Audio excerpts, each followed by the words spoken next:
This is the story of Jacob and his sons. One of them was Joseph, a boy of 17 years of age. Together with his brothers, he took care of his father's sheep. That was his occupation, so to say.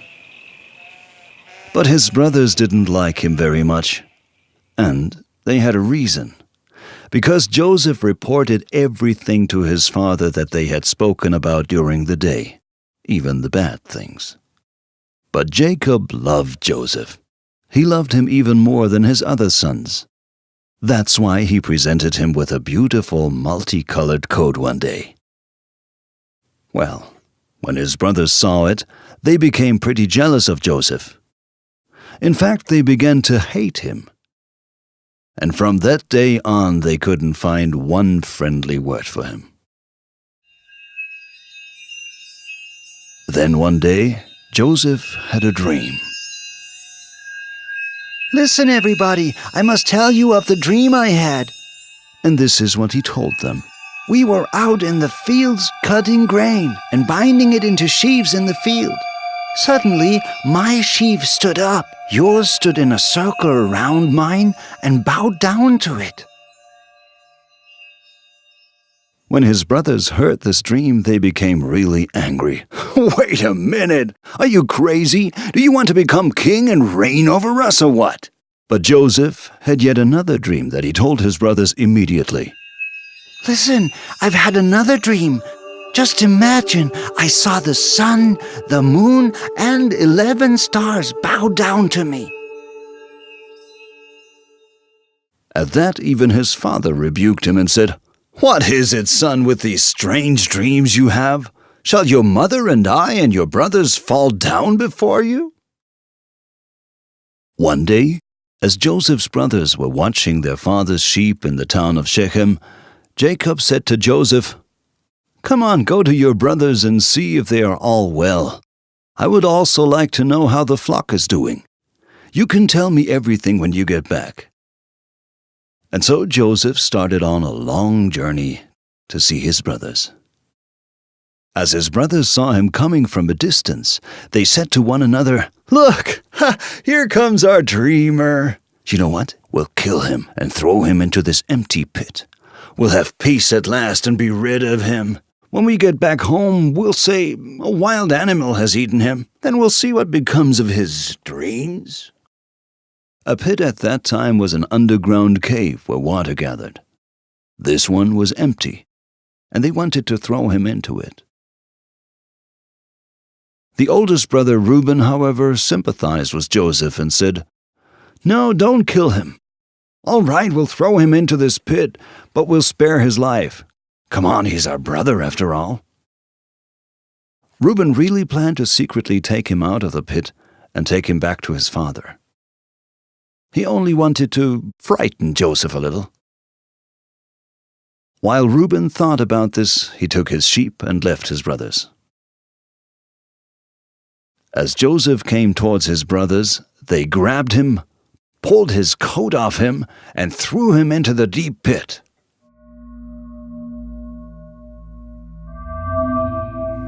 There he was, in a cold, dark hole. He couldn't understand why his brothers had done that to him.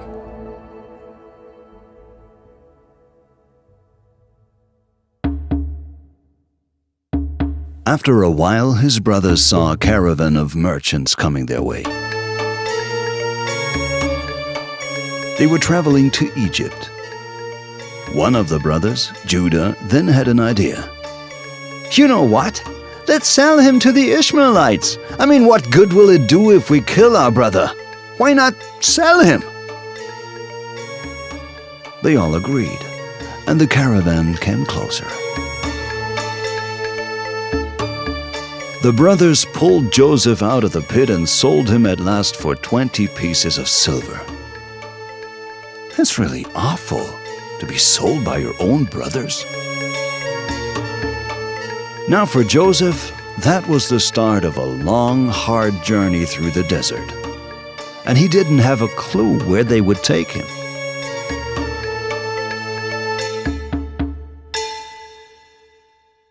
When Reuben returned to the pasture later, he saw that the pit was empty. Full of despair, he tore his clothes and went to his brothers and said, "Oh man, the boy is no longer there! What do I do now?"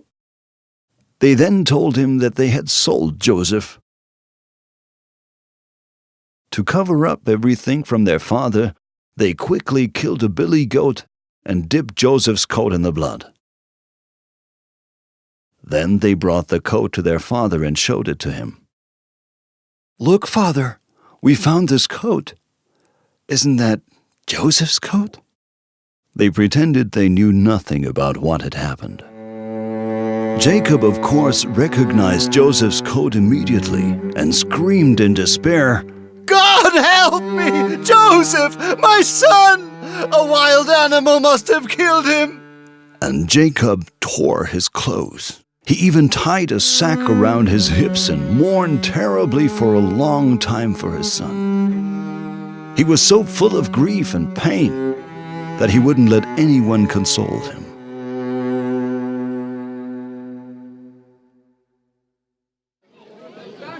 In the meantime, the merchants took Joseph to Egypt. There, he was sold to a man named Potiphar.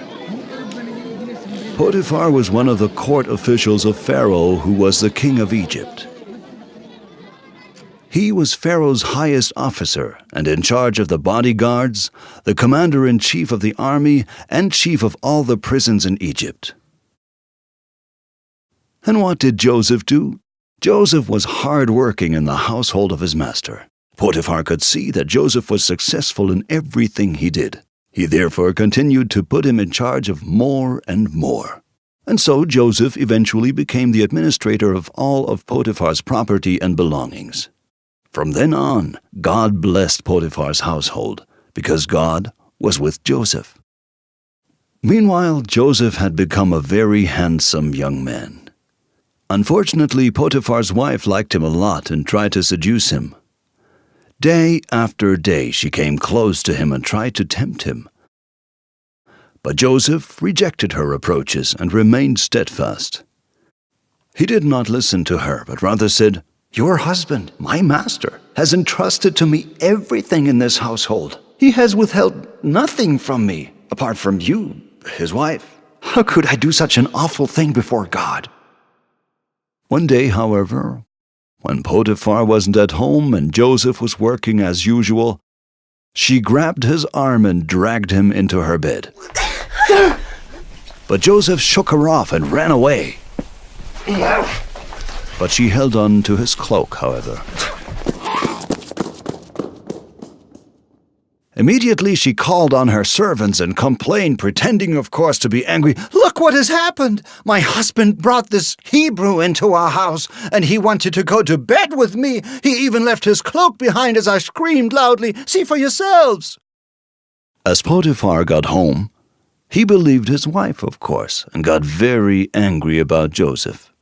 In fact, he had him thrown into prison.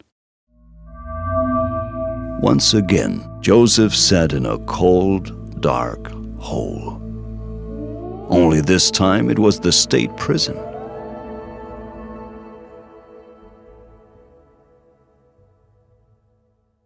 Joseph stayed in prison for a long time, but even there, God did not forget him. Joseph carried out very well all the duties that were given to him. As a result, he was given the responsibility of supervising all the other prisoners and their work. God was with Joseph. One day, two of Pharaoh's officials, the cupbearer and the baker, had to go to prison. Joseph looked out for them. After a while, both of them had a dream. They were very discouraged because there was nobody who could tell them what their dreams meant.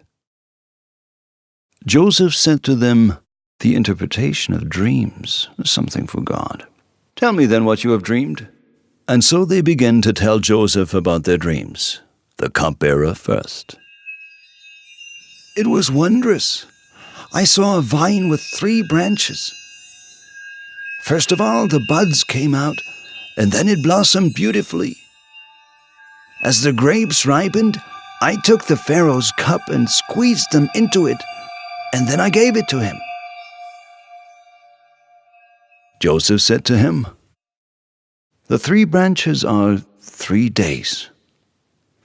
In 3 days, you will be set free.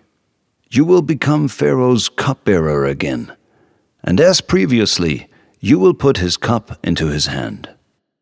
But listen to me, please don't forget me when everything goes well for you. Please mention me to Pharaoh, because you know I was unjustly put into prison." When the baker heard Joseph's good interpretation, he also began to tell Joseph his dream. "I carried 3 baskets on my head. In the top basket were all kinds of baked goods, but the birds came and ate it all up."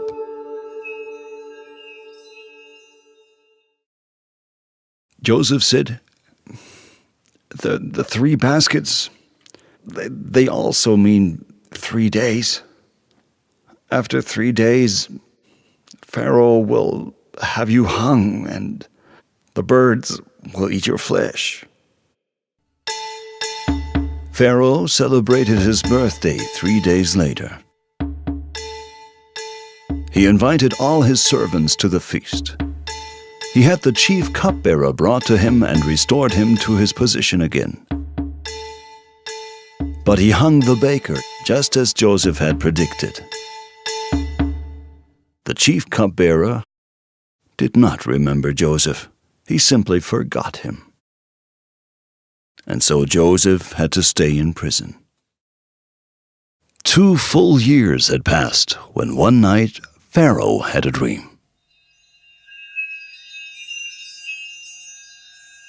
He stood at the bank of the river Nile and saw 7 fat, sleek cows get up out of the water and graze along the bank. But then he saw 7 other cows get out of the water. They were ugly and very raw-boned. The meager cows ate up the fat cows. Pharaoh woke up at that point. When he fell asleep again, he had another dream. On one single stalk, there grew 7 full heads of grain. After them grew 7 other heads. They were thin and withered by the east wind, and the thin heads ate up the full heads. In the morning, as Pharaoh woke up, he was very troubled and sent for all the magicians and wise men of Egypt. None of them, however, could tell him what his dream meant. The chief cupbearer approached Pharaoh and said, "Now something has come to my memory which I had forgotten about a long time ago." And he told Pharaoh about the dream he had in prison, and how everything Joseph had predicted turned out exactly as he had said. Pharaoh called out for Joseph at once and told him about his 2 dreams, the one about the cows and the one about the heads of grain. When he was finished, Joseph said, "God has shown Pharaoh what he is about to do. Both dreams have the same meaning. The 7 fat cows and the 7 healthy heads of grain mean 7 years of abundance with a large and rich harvest. The 7 ugly cows and the 7 thin heads of grain are 7 years in which there will be no harvest. I would advise you, Pharaoh, to find a wise man and put him in charge of the whole of Egypt. He should do everything necessary in the 7 good years to store up food and grain in order to survive the 7 bad years." Pharaoh found this suggestion very good and told Joseph, "Your God has revealed everything to you. Wow! I know no other man who is as wise and discerning as you. You shall therefore become my deputy. My people will obey your orders." And so Pharaoh put Joseph in charge of the whole of Egypt. In order that everyone could recognize him, he gave him a signet ring and a chain as a sign of his authority. Joseph was 30 years old when he became the king's highest official. Everything happened just as Joseph had predicted. There was a good, rich harvest in the following 7 years. All the storage rooms and barns in the country were filled with grain.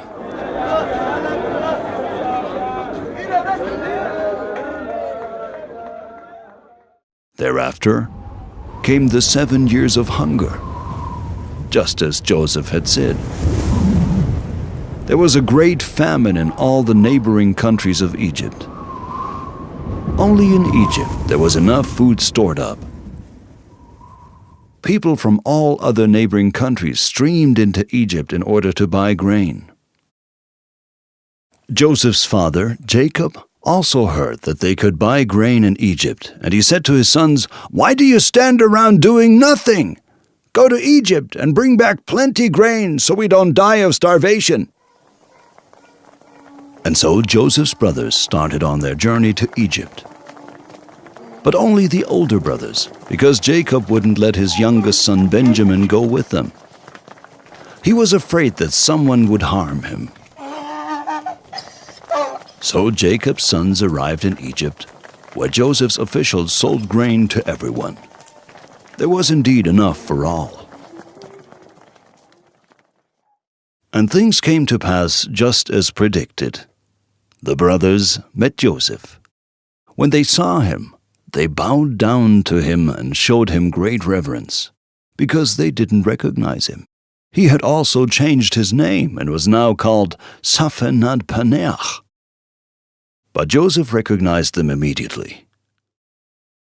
He pretended he didn't know them and treated them like strangers. Where do you come from? They answered, "From the land of Canaan. We would like to buy grain." Joseph spoke angrily to them. You are spies! You want to see where our land is unprotected and then you will attack us, isn't that so? "No, my lord," they shouted. "We're all honest people and not spies." But Joseph remained hard. "I know that you are spies." No, we are 12 brothers, all sons of one father. Only the youngest brother has remained with our father, and one brother is no longer alive." "Very well, I will put you to the test." He thereafter put them into prison for 3 days.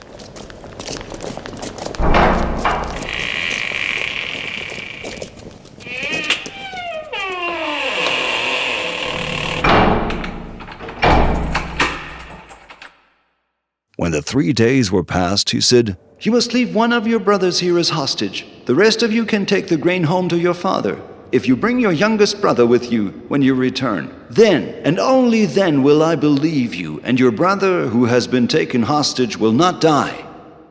The brothers had to agree with Joseph, whether they wanted or not, because this distrusting Egyptian had them under his control.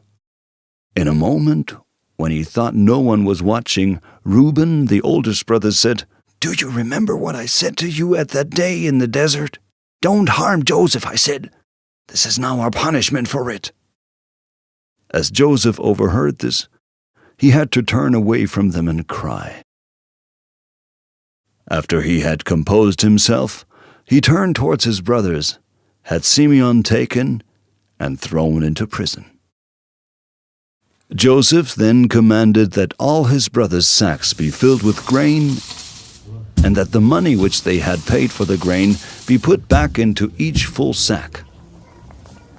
The brothers knew nothing of what had happened, and loaded their sacks onto the donkeys and left. That evening, as one of them opened his sack in order to feed the donkeys, he discovered his money there. To their amazement, the other brothers also found the money in their sacks. As they arrived home, Jacob did not like the news they had for him. "What has happened? You have taken all my children. Joseph is gone, Simeon is in prison in Egypt, and now you want to take my youngest son away from me as well?" Reuben promised his father that he'd most definitely bring back Benjamin. Otherwise, Jacob could put Reuben's sons to death as punishment. But Jacob did not let his sons take Benjamin with them to Egypt. If he would be harmed in any way, Jacob wouldn't endure it. But the famine in Canaan continued. Jacob said to his sons, "You must go again to Egypt and get more grain." The brothers pleaded with their father to allow them to take Benjamin. Jacob gave in and said, "Take him then with you. and may God protect him and bring all my sons safely back to me." So his sons started on their journey to Egypt. They took double the amount of money that they took the last time, and gifts as well. When Joseph saw that his brothers had brought Benjamin with them, he ordered his servants to prepare a feast. The brothers told the servant the whole story about the money in their sacks. He told them, "Don't be afraid. Your God put the treasure in your sacks." Finally, Simeon was released from prison. At last, Joseph saw his favorite brother Benjamin. He went towards him and asked the others, "Is this your youngest brother of whom you've spoken?" And then he said to him, "God bless you, my son." He was so moved to see all his brothers again that he had to leave the room and weep. So that no one would notice, he washed his face, returned, and asked his brothers to sit at the table. Joseph sat alone at one table, and his brothers had to sit according to their age, from the oldest to the youngest. When they noticed how he'd seated them, they were astonished. "How does he know our age?" they murmured to each other. They still didn't realize that he was their brother Joseph. A great feast was served to them, and Benjamin received 4 times as much as his brothers. The brothers shared his happiness and were no longer jealous as before. After the meal, Joseph ordered his servant to fill his brothers' sacks with as much grain as they could carry. The servant put the money into the sacks again, and also Joseph's own silver cup as well as the grain into Benjamin's sack. The next morning, the brothers set off for the journey home. Joseph then ordered his servant, "Go at once and get the men. Ask them, 'Why have you stolen something from your host? Why have you repaid good with evil?'" As the servant caught up with Joseph's brothers, he said to them, "One of you has stolen a silver cup. Whoever is found with the cup will become my slave. Everyone else can go home." Each brother had to open his sack. Benjamin was last in the row, and there was the silver cup. Full of regret and fear, they all returned to the palace. They were scared that they would now be punished for the cruelty they had done to their brother Joseph years ago. Joseph acted furious and said, "Why have you stolen the cup? Didn't you realize that you'd be found out so easily?" Judah stepped forward and said, "What shall we say? God has brought everything out into the open. Now we are your slaves." No. Only Benjamin. Only Benjamin shall be my slave. After all, he was the one who had the cup. Judah tried to explain to Joseph everything that had happened to Benjamin, Jacob's favorite. He told him how awful it would be for Jacob if the brothers now had to return without Benjamin. He also explained that he had promised their father that they would return with Benjamin. He therefore offered to stay in Egypt as Joseph's slave instead of his youngest brother. At that, Joseph sent all of his servants out of the room. No one but his brothers should be there when Joseph made himself known to them. As he was alone with them, he wept so loudly that even the Egyptians outside the door heard him.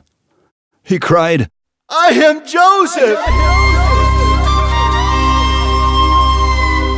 His brothers were petrified with shock. They could hardly believe what they heard. "I am your brother Joseph, whom you sold to the Egyptians. But do not fear. God allowed it to happen for a reason. He sent me here in order that I could care for you. You will all move here and live here with all of your children. Yes, now go back to my father. Please tell him to come here to see me as quickly as possible." They embraced each other joyfully. "Joseph is alive!"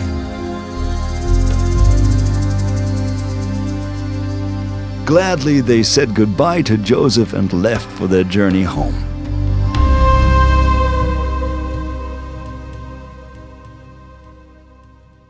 As the brothers arrived home, they were delighted to tell their father the good news. "Joseph is alive! He's the ruler over all of Egypt!" Immediately Jacob set out with his family and with all that was his. He wanted to see Joseph again in Egypt. On the journey, Jacob offered a sacrifice to his God. God appeared to him and said, "Jacob, Jacob, I am the God of your father.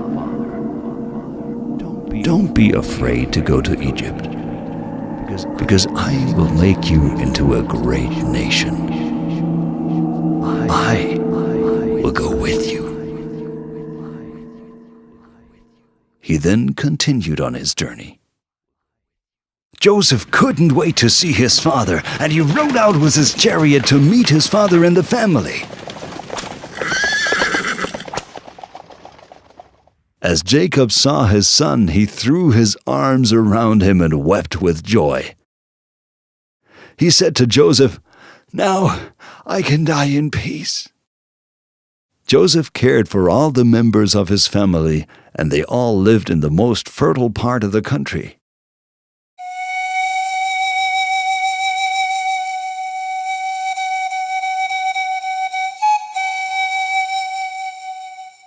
Later on, after the death of their father, the brothers were scared that Joseph would take revenge on them, and so they asked him to finally forgive them. As Joseph listened to them, he began to cry. He calmed them down and told them not to worry.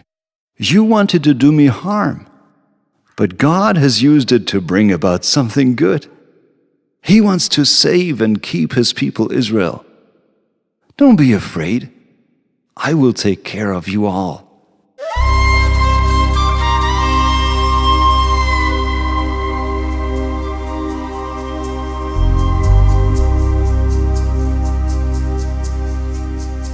And that's just what he did. Joseph stayed in Egypt with all his descendants, and he reached 110 years of age.